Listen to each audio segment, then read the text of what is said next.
Bonjour à tous, donc je vous présente le nouveau format de cours pour le distanciel.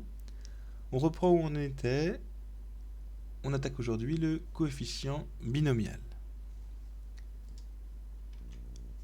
Donc on introduit deux entiers naturels non nuls, n et k étant compris entre 0 et n. N, je vous le rappelle, c'est les paramètres de notre loi binomiale n et p. N, c'est le nombre d'épreuves de Bernoulli. K, ça va être le nombre de succès obtenus lors de ces épreuves. Donc, il faut distinguer grand X, qui est la variable qui va pouvoir prendre les différentes valeurs de K. On a vu que lorsque X suit une loi binomiale de paramètres n et p, pour déterminer la probabilité de l'événement X égale K, on cherche le nombre de chemins composés de K succès, et donc de n-K échecs. Alors on explique déjà ça. Par exemple, si n égale 3, ça veut dire qu'on va avoir 3 épreuves.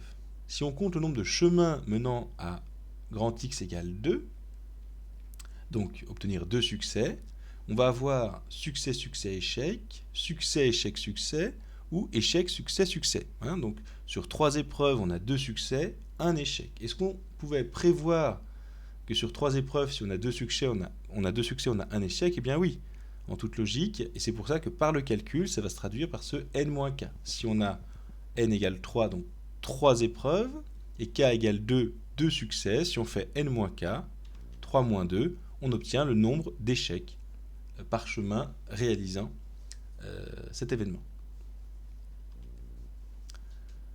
La notion de coefficient binomial, déjà s'écrira comme ça, avec cette parenthèse, le petit k en dessous, donc le nombre de succès en dessous, et n au-dessus, le nombre d'épreuves au-dessus.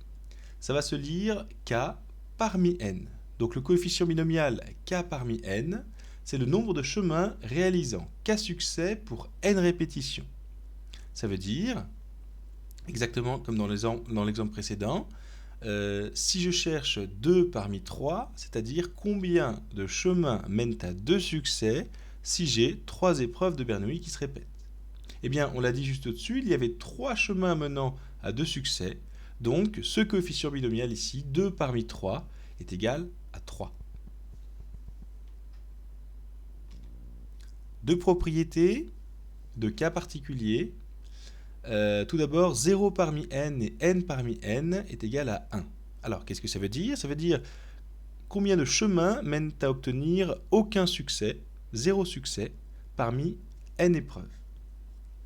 Si on visualise un arbre, on sait que le fait d'échouer tout le temps, c'est le chemin du bas. On ne gagne jamais, on a un seul chemin qui mène à ça, le chemin du bas. Pareil, visualisons le fait de gagner tout le temps, obtenir n succès parmi n épreuves. Eh bien, c'est le chemin du haut. Il y a un seul chemin qui mène à ça, c'est le chemin du haut. Donc, peu importe n, 0 parmi n ou n parmi n, c'est égal à 1. Pour l'autre, 1 parmi n ou n-1 parmi n. Ça revient à obtenir soit un seul succès parmi n épreuves, soit un seul échec parmi n épreuves.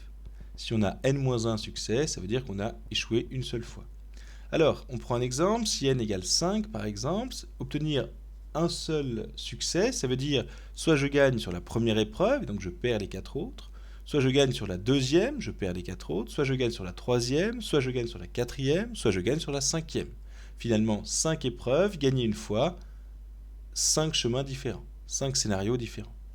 Pareil, pour perdre une seule épreuve, soit je perds la première, soit je perds la deuxième, soit je perds la troisième, soit je perds la quatrième, soit je perds la n-ième. Donc au final, que j'ai un seul succès parmi n épreuves ou un seul échec parmi n épreuves, eh bien j'aurai n chemins qui mènent à ça.